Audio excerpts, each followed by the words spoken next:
The termination letter was still warm from the printer when Elliot Marsh set his hard hat on the foreman's desk and walked out of Northgate Construction's site office for the last time, carrying nothing but his old thermos and a small, Ziploc bag of Lego pieces his 9-year-old son had slipped into his jacket pocket that morning. "So you don't get bored at lunch, Dad."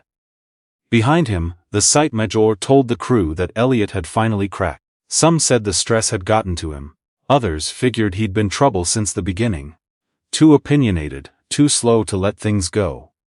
What none of them knew was that Elliot had been awake since 3 a.m. the night before, sitting at the kitchen table under a single lamp, staring at a letter from his son's school about a field trip he'd already missed because of a mandatory weekend pour, or that the week before that, he'd left a voicemail for his son's teacher apologizing, again, for missing the science fair, or that his son, Theo, had stopped telling him about things happening at school. Not because he was angry, because he'd learned not to bother. That was the part that broke Elliot open. He'd spent 11 years in construction project management, working his way from laborer to senior site coordinator at one of Calgary's largest development firms. He knew how to read blueprints faster than most engineers half his age. He'd overseen a hospital expansion, 2 school builds, and a light rail transit depot that came in under budget and ahead of schedule. He was the man supervisors called when something was going wrong and nobody else could figure out why. And for 11 years, he had believed, truly believed, that the work would eventually give him back what it was taking. His wife, Joanna, had died from an aggressive form of leukemia 3 years earlier, when Theo was 6. She'd been sick for 14 months. Elliot had taken every leave day he had, then borrowed against vacation, then stopped taking time at all because the firm was mid-project, and the project manager above him had made it quietly but unmistakably clear that loyalty was measured in presence. When Joanna passed, Elliot took 5 days off, not because that was enough, because he didn't know how to ask for more, without feeling like he was asking to be replaced. After she was gone, the mornings became something else entirely. He woke before sunrise, moved quietly through the house so Theo could sleep a little longer, packed lunches he'd taught himself to make from YouTube videos Joanna used to watch, braided Theo's hair for a school portrait using a tutorial he'd rewatched 6 times, and drove across the city to drop his son at before-school care, before the sky had fully gone light. Then he worked 10-hour days and raced back across the city hoping, every single time, that he wouldn't be the last parent again. He was the last parent more than he wasn't. One evening in February he arrived at the care center 12 minutes after closing. The worker on duty, a kind woman named Mrs. Palermo who had never once made him feel guilty, was sitting with Theo in the entrance, both of them bundled in their coats. Theo was holding a library book, but not reading it. He looked up when Elliot came through the door, and his face did something complicated. Relief and something older, something that had no business being on a 9-year-old's face. On the drive home Theo asked him quietly, "Dad, do you ever wish you had a job like other dads?"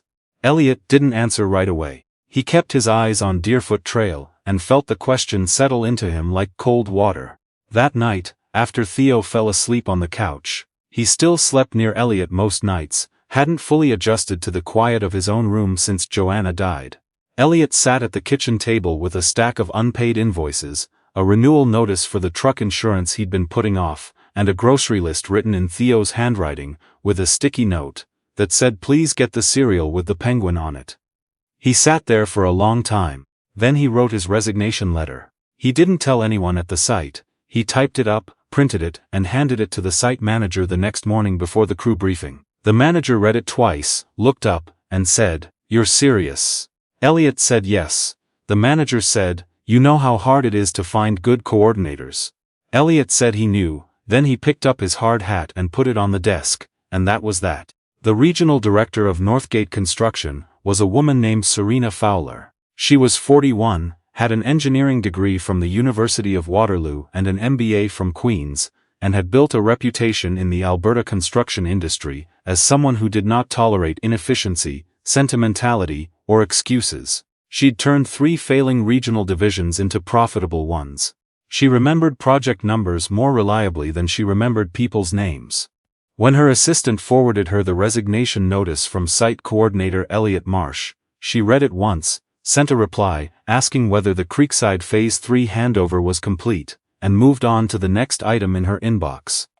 5 days later, everything started coming apart. The Creekside Phase 3 project, a mixed residential and retail development in the city's southeast, worth $47 million and tied to 2 investor groups who were watching it closely, hit a critical sequencing failure. Framing subcontractors proceeded on inaccurate foundation measurements. The error was subtle, embedded deep in a coordination file that only one person on the entire project had fully understood. That person was Elliot. Serena's engineering team worked through the weekend.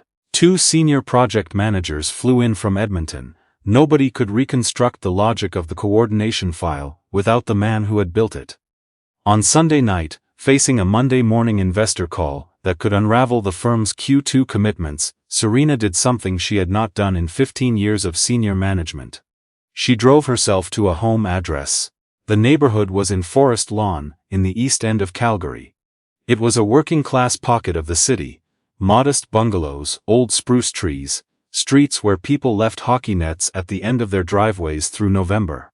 Serena had driven past neighborhoods like this her entire career without ever stopping in one. She parked in front of a small beige house with a shoveled walk and a wind chime on the porch that was still moving in the February cold.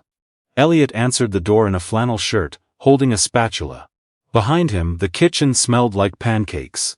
Theo was sitting at the table in pajamas, drawing something on the back of a construction paper dinosaur he'd made at school. The house was warm and cluttered in the way that houses with children are. Drawings held to the fridge with alphabet magnets, boots piled by the door, a half-finished puzzle on the coffee table of a Canadian map. Theo looked up at Serena, with the uncomplicated directness that children have before they learn not to. "Are you from my dad's work?" he asked. "I am," she said. "He doesn't work there anymore," Theo said, and went back to his drawing. Serena explained the situation to Elliot on the porch, the sequencing failure, the investor exposure, the gap that nobody could fill. She was precise and professional, and she did not use words like please. Elliot listened with his arms crossed, and the cold air coming off the street between them. When she finished, he was quiet for a moment. "I know what the problem is," he said. "I flagged it in writing 3 times in Q4. Nobody wanted to restructure the subcontractor schedule." She didn't answer that directly.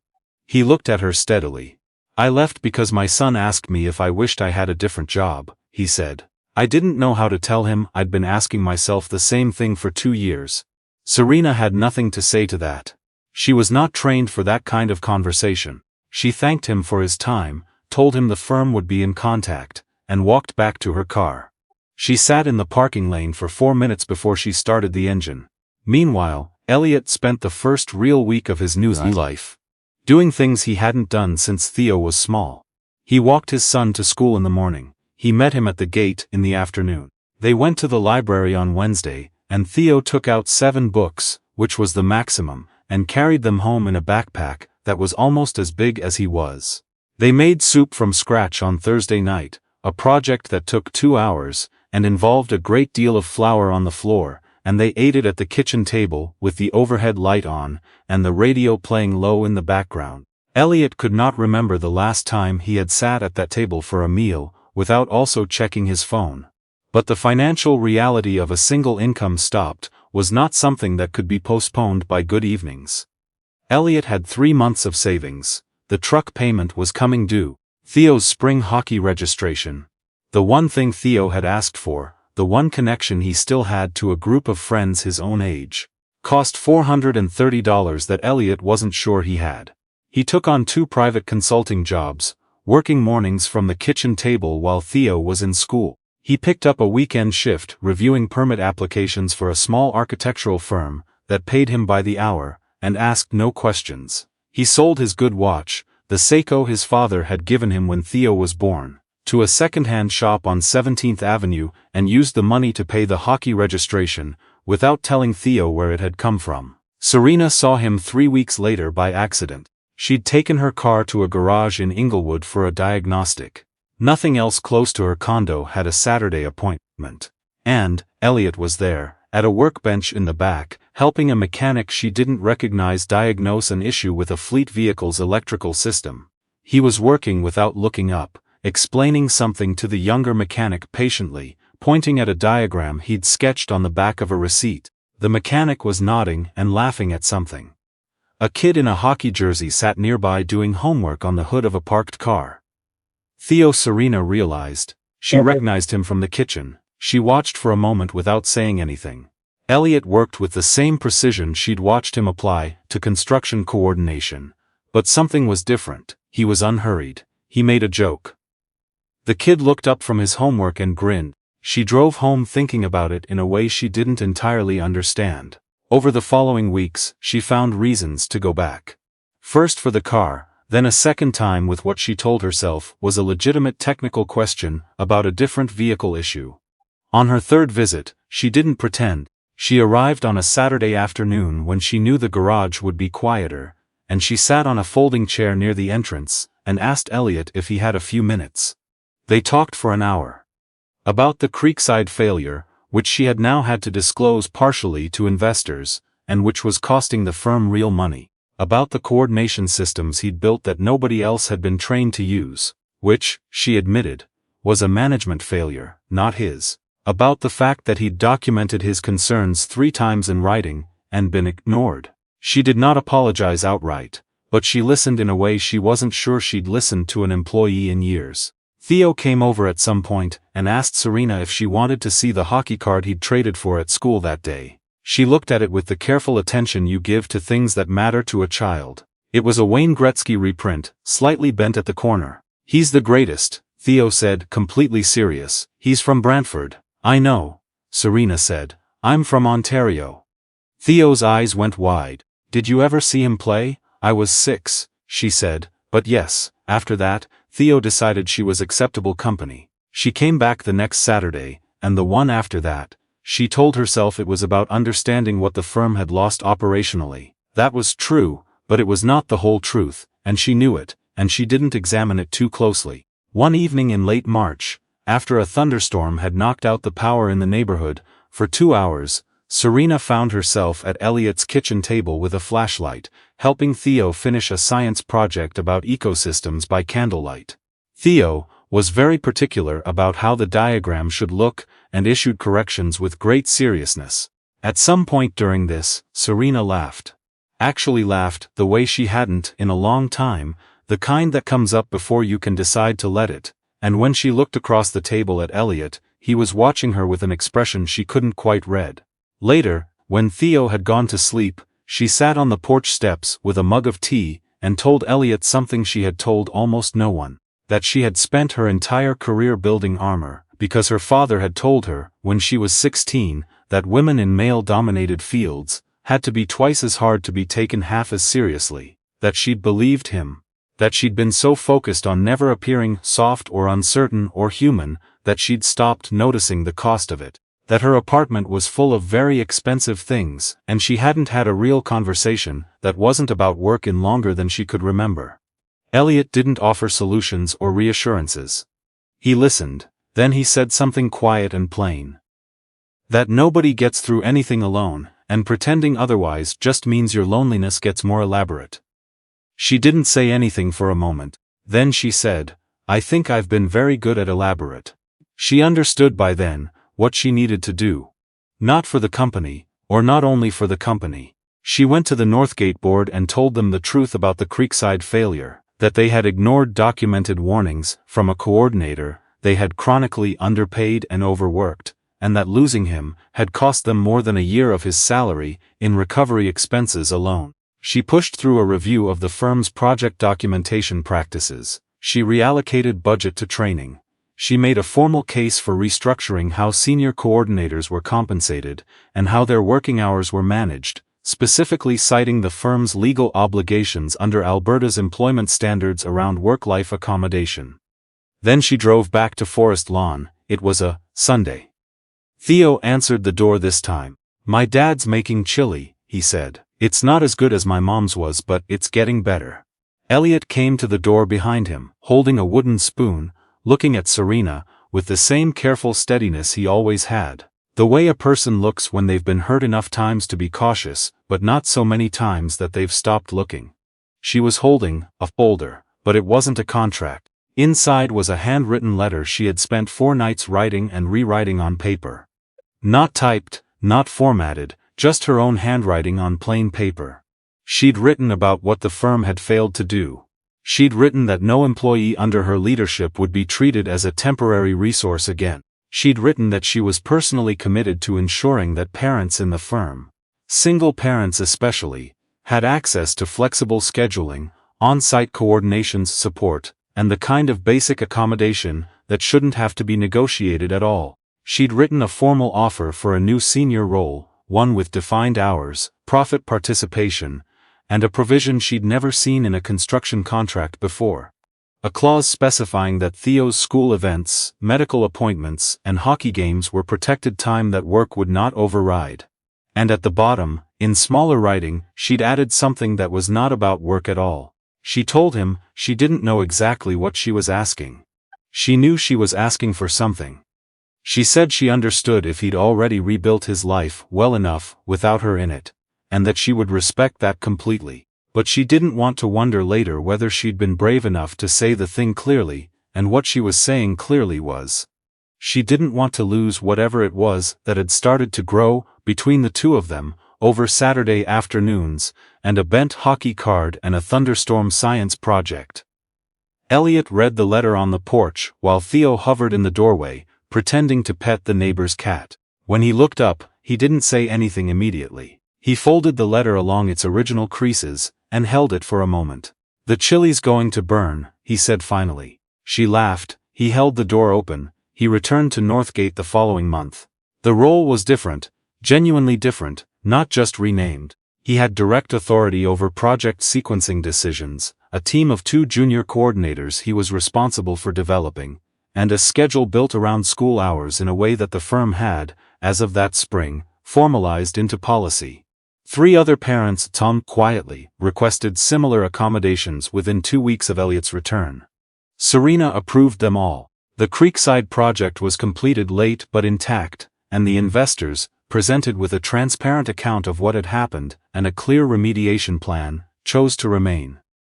At the project closeout meeting, someone noted that the final structural audit had flagged 0 coordination discrepancies. The lead engineer asked who had overseen the corrected sequencing.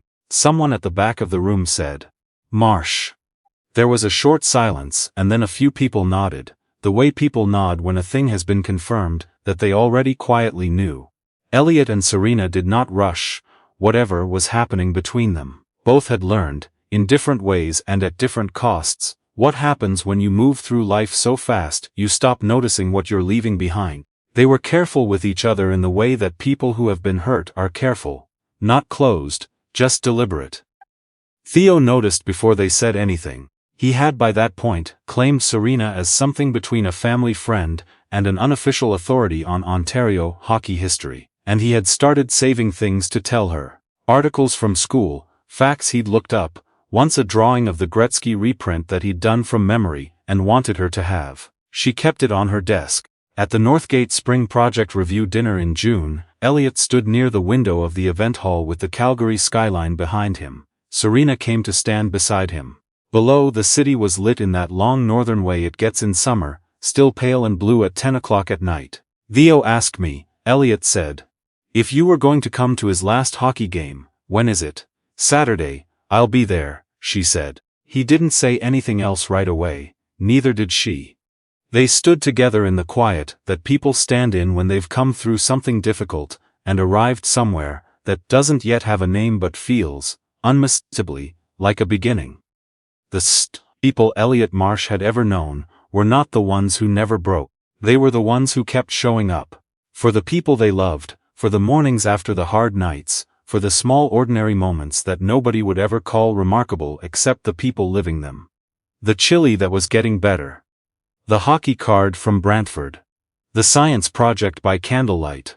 The thermos he still took to work every morning, scratched and dented, and completely irreplaceable. Those were the things worth building a life around.